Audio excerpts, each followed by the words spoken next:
भारत ने पश्चिम बंगाल में वक्फ कानून को लेकर हुई हिंसा पर बांग्लादेश की टिप्पणी को सख्ती से खारिज कर दिया। भारत ने कहा कि यह टिप्पणी गलत है और इसका मकसद बांग्लादेश में अल्पसंख्यकों पर हो रहे अत्याचारों से ध्यान भटकाना है।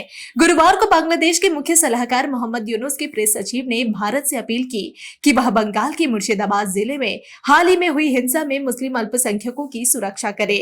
इस हिंसा में 3 लोगों की जान गई और सैकड़ों लोग घायल हो गए। बांग्लादेश की टिप्पणी को खारिज करते हुए भारत के विदेश मंत्रालय के प्रवक्ता रणधीर जायसवाल ने कहा कि बांग्लादेश को भारत पर गलत और बेबुनियाद टिप्पणी करने के बजाय अपने देश में रहने वाले अल्पसंख्यकों के अधिकारों की रक्षा पर ध्यान देना चाहिए। विदेश मंत्रालय के प्रवक्ता रणधीर जायसवाल ने कहा कि हम पश्चिम बंगाल की घटनाओं पर बांग्लादेश की तरफ से की गई बातों को मानने से इनकार करते हैं। यह भारत की उन चिंताओं से ध्यान भटकाने की कोशिश है जो बांग्लादेश में अल्पसंख्यकों पर हो रहे अत्याचारों को लेकर है।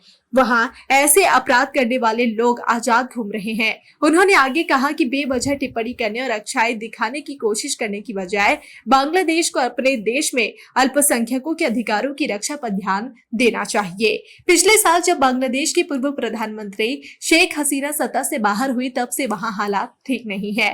कट्टरपंथी इस्लामिक लोगों ने हिंदुओं और दूसरी अल्पसंख्यक जातियों पर कई बार हमले किए हैं।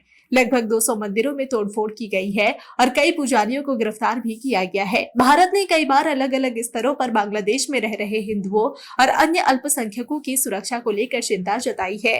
हालांकि बांग्लादेश सरकार हमेशा इन आरोपों से इनकार करती रही है, लेकिन हाल ही में मंदिरों में तोड़फोड़ और त्योहारों के समय हमलों जैसी घटनाओं को लेकर मानवाधिकार संगठनों और प्रवासी समुदायों ने अपनी नाराजगी जाहिर की है।